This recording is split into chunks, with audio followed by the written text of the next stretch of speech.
तो दोस्तों, मैं यहाँ पर शिवराज सिंह कठेर ग्राम रिसाला से बोल रहा हूँ।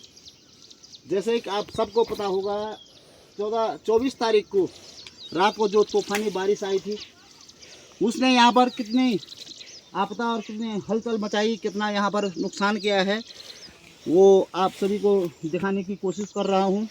गांव के सिरे से लेकर और गांव के अंतिम छोर तक जो तूफान यहाँ पर मचा है 24 तारीख की बारिश से, तो ये आपको दिखाने की कोशिश की जा रही है।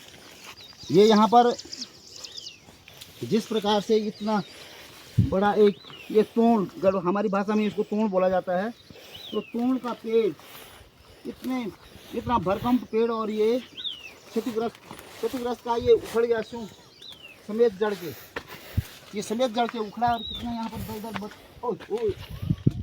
कितना दलदल मच रखा है यहाँ पर, बाप रे बाप। पूरा जैसे ऐसा लग रहा है जैसे पूरा चट्टान पूरा पर्वत एक उखड़ा हो।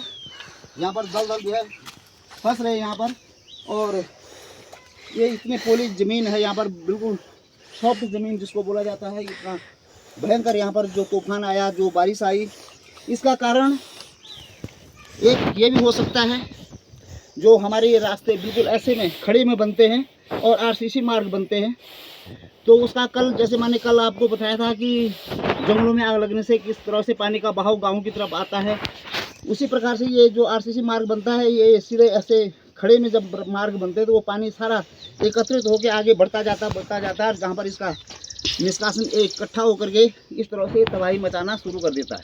इसके ठीक ऊपर गांव है, कुछ थोड़ी सी दूरी पर, और गांव के नीचे के हाथ ये है। पिछले साल की भी तस्वीरें मैं दिखाने की कोशिश करूंगा आपको, और जो मैंने कल दिखाया था, कल गांव के सिरे, गांव के ऊपर से जो तबाही मचाई हुई थी, वो कल मैंने आपको दिखाने की कोशिश की थी। और आज गांव के अंतिम छोर पर जो तबाही मचा रखी है, उसको मैं दिखाने की कोशिश कर रहा हूं आपको, कि किस तरह से इस गांव के लिए आने वाले भविष्य में, आने वाले समय में नुकसान का खतरा मंडरा रहा है। तो इसके लिए इस गांव के प्रति प्रशासन को, संबंधित विभाग को एक विचार करने की आवश्यकता है, क्योंकि भगवान न करे कल को कोई खतरा ना हो। कोई खतरा होने के बाद अगर कोई कदम उठाया जाता है तो उसका लाभ कुछ नहीं होगा।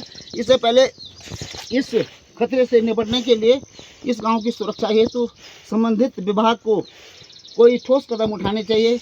यहाँ पर जैसे कि आप सब जानते हैं कि यातायात के साधन नहीं हैं, सड़क मार्ग नहीं है, मोटर मार्ग नहीं है, क्योंकि संबंधित विभाग या प्रशासन ये समझता है कि सारा गांव भारतवर्ष का हिस्सा नहीं है, इसलिए ये आज तक रोड से वंचित है, सड़क मार्ग से वंचित है, मोटर मार्ग से वंचित है, और अभी भी यहाँ के लोग बड़ी तकलीफ़ों से अपना गुजर बसर कर रहे हैं, आने जाने में बहुत असमर्थ है। जैसे कोई जब दुख और तकलीफ़ में रहता है, उसको जब कुर्सी में या डंडी में ले जाते हैं बच्चे लोग, तो बहुत ही कठिनाइयों का सामना करना पड़ता है। और इस तरह से अगर ऐसे तूफान में अगर कोई ले जाने की बात करें, कोई दुख बीमार अगर हो जाता है, तो उसके क्या हाल होंगे, ये आप सभी इस पर विचार कर सकते हैं, इसको समझ सकते हैं, यहाँ की समस्या को समझ सकते हैं। और प्रशासन ऐसी स्थिति को मैं अब अगले साल की तस्वीरें भी दिखाने की कोशिश करूँगा कि पिछले साल भी यहाँ पर क्या कुछ हुआ था, और उसमें अभी तक कोई सुधार नहीं हुआ, कोई उसमें एक पत्थर तक नहीं हिलाया गया। क्या प्रशासन भी सो रखा है, या प्रशासन इस गांव की तरफ से लापरवाही का बर्ताव कर रहा है? क्यों कर रहा है? सौतेला व्यवहार क्यों हो रहा है हमारे साथ में? ये प्रशासन को मैं एक सूचना के इस माध्यम से सूचना देना चाहता हूं कि इस गांव के भविष्य के बारे में सोचा जाए, विचार किया जाए कि क्या ये गाँव इसी तरह से क्षतिग्रस्त होता रहेगा, धीरे धीरे और दिन प्रतिदिन क्षतिग्रस्त होता रहेगा। इसका कारण मैंने बताया, जो रास्ते ऐसे सीधे खड़े रास्ते बनते हैं और वो सीमेंटेड रास्ते बनते हैं, वो पानी सारा एक साथ एक जगह पर बहाव जब इकट्ठा हो जाता है, वो पानी आगे मार करता है, इस तरह से मार करता है। धन्यवाद। मैं आगे पिछले सालों की तस्वीरें मैं दिखाने की कोशिश करूंगा और आपको अवगत कराऊंगा इसके लिए कि पिछले साल जो हमारे यहाँ नुकसान हुआ था, उसके बारे में प्रशासन या किसी भी विभाग ने क्या कदम उठाए, क्या नहीं उठाए, ये आपके समक्ष रखूँगा। धन्यवाद। आगे चलते हैं। और पिछले सालों की तस्वीरें मैं आपको दिखाने की कोशिश करता हूँ। आपको बताना चाह रहा था मैं कि पिछले साल की तस्वीरों को मैं आपको दिखाने की कोशिश करूँगा। और ये पिछले साल की तस्वीर है। यहाँ पर एक टैंक हुआ करता था पानी का, और यहाँ पर पेयजल था, यहाँ पर पीने का पानी था। आगे यहाँ पर मवेशियों यानी पशुओं के लिए, पालतू पशुओं के लिए, घरेलू पशुओं के लिए जो जंगलों से चारा चर के आते थे, और यहाँ पर उनके लिए पानी की व्यवस्था थी। आज उसका लापता हो रखा है। यहाँ पर का पानी कहाँ गया, कहाँ टैंक गया, कहाँ क्या गया, और बिल्कुल निस्तो नाबूद हो रखा है यहाँ पर इस पानी का। लेकिन आज तक यहाँ पर से एक पत्थर नहीं हिलाया गया। क्यों? मतलब ये किसकी कमजोरी है, ये मेरी समझ से बाहर है। मेरे विचार में से तो प्रशासन को भी ऐसी चीज़ों को, अपने मूल स्रोतों को जागते रखना चाहिए, जिंदा रखना चाहिए, ताकि हमारे मूल स्रोत पानी के सूखे ना और पानी की अव्यवस्था ना हो। क्योंकि आने वाले समय में धीरे धीरे इसी प्रकार से पानी की कमी होती रहेगी, और हमारे ये अगर मुख्य जो स्रोत हैं वो इस प्रकार से अगर धूमिल हो जाएंगे, निस्तो नाबूद हो जाएंगे, और उनका कोई निशान नामो निशान मिट जाएगा, तो इस प्रकार से हमारे जीवन में आने वाले समय में पानी की बहुत ज़्यादा कमी हो जाएगी। तो इसके लिए प्रशासन को भी कुछ ठोस कदम उठाने चाहिए कि ऐसे मतलब जब भूस्खलन कहीं पर होता है और ऐसे मुख्य चीज़ें जब लुप्त होने की कोई कागर होती हैं, तो प्रशासन या ग्रामवासियों को भी इस चीज़ में जागरूक होना चाहिए कि क्या मतलब इसी प्रकार से हमारे ये जल स्रोत, पानी के स्रोत इसी तरह से लुप्त हो जाएंगे, क्या किसी घटना का शिकार हो जाएंगे, ऐसे भूस्खलन, ऐसे इस तरह से आपदा के शिकार हो जाएंगे। इस तरह से ये पिछले साल का है। ये पहली तस्वीर ये है। अभी दूसरी तस्वीर मैं आपको दिखाने की कोशिश करूँगा कि किस प्रकार से एक गौशाला बिल्कुल क्षतिग्रस्त हो गया था। अब मैं वहाँ पर आपको दिखाने की कोशिश करूँगा। ये मैंने पहले तस्वीर दिखाई है आपको पिछले साल की। इससे पहले मैंने आज इस साल की बिल्कुल ताज़ा तस्वीर दिखाई थी, और अब मैं दूसरी तस्वीर दिखाने जा रहा हूँ आपको, इसलिए मैं आगे ले चलता हूँ आपको। चलिए मेरे साथ। तो जैसे मैं आपको बताने जा रहा था कि जो पिछले साल की तस्वीरें हमारे पास हैं, हमारे सामने हैं, वो इस प्रकार से, ये पूरी तस्वीर पिछले साल की है।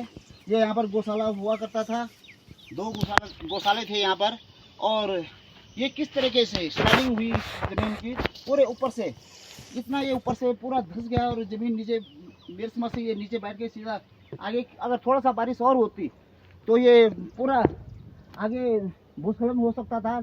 लेकिन बारिश रुकने के कारण, जबकि यहाँ पर इतने पेड़ थे, पेड़ों के वजह से भी ये कुछ रुका होगा, न तो ये सारा आगे मलमा बन के आगे चला जाता। और इस प्रकार से ये यहाँ पर 2 गौशालाएँ ध्वस्त हुई पिछले साल। किस तरीके से इन्होंने मतलब यहाँ पर अपने पालतू पशुओं को, अपने जान को जोखिम में डालते हुए इनको बाहर निकाला। उस समय कैसे निकाला होगा, ये मैं भी बहुत ही अचरज हूँ इस बात से कि इतना मतलब खतरा मोल लेते हुए इन्होंने अपने पशुओं को, अपने जान को जोखिम में डालते हुए और अपने पशुओं को बाहर निकाला, यहाँ से भी किसी भी तरह से और सुरक्षित बाहर निकाला। यहाँ पर जान माल की या किसी पशुओं की कोई पशुओं का कोई नुकसान नहीं हुआ। लेकिन ये गौशाला अभी तक वैसे की वैसी पड़ी है, और किसी गरीब आदमी के अगर ऐसे गौशालाएँ या मकान ध्वस्त हो जाते हैं और इस पर इतना लंबा वक्त लगे कि जो सालों तक ये ना बन पाए, तो एक गरीब आदमी का जीना दुश्वार हो जाता है, बहुत ही मुश्किल हो जाता है। इस पर अभी तक कोई कार्रवाई नहीं हुई, इस पर अभी तक कोई भी कार्रवाई नहीं की गई है। क्या कारण है, क्यों नहीं हुई? ऐसे क्या मतलब कि एक गरीब आदमी इसी तरह से मतलब कि भूस्खलन होता रहेगा और ये अपनी ज़मीन को बदलता रहेगा, अपने ठिकाने को बदलता रहेगा। ये तो मेरे समझ से आदि मानव के ज़माने की बातें हैं कि कहीं पर अगर ऐसी बात हो जाती थी बरसात के कारण, तो वो अपना ठिकाना बदल देते थे। आज वो चीज़ें नहीं थी, लेकिन फिर भी ऐसा हो रहा है क्योंकि 2 साल हो गया, 2 साल हो गए और अभी तक ये ऐसे ही पड़ा है। कोई मतलब इसको बनाने के लिए, कोई इसकी रिपेयर करने के लिए कोई भी किसी भी तरीके से इसको सहायता नहीं मिली, और न ही इस पर कोई विचार हुआ, न ही इस ओर किसी ने ध्यान दिया।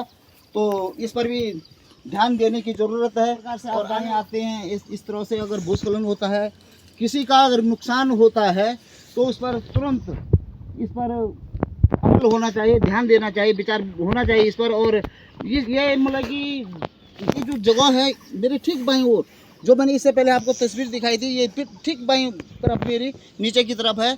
और ये दर्शाता है ये ज़मीन किस तरह से फिसलती जा रही है। और ठीक इसके बगल पे हमारा गांव शुरू हो जाता है, यहाँ पर मकान शुरू हो जाते हैं यहाँ पर से। तो गांव के लिए भी ये नुकसानदायक साबित हो सकता है। तो भविष्य में इस तरह की घटनाएं ना हो, तो मैं परमेश्वर से, ईश्वर से कामनाएं करते हुए आप सबका धन्यवाद करता हूँ। धन्यवाद।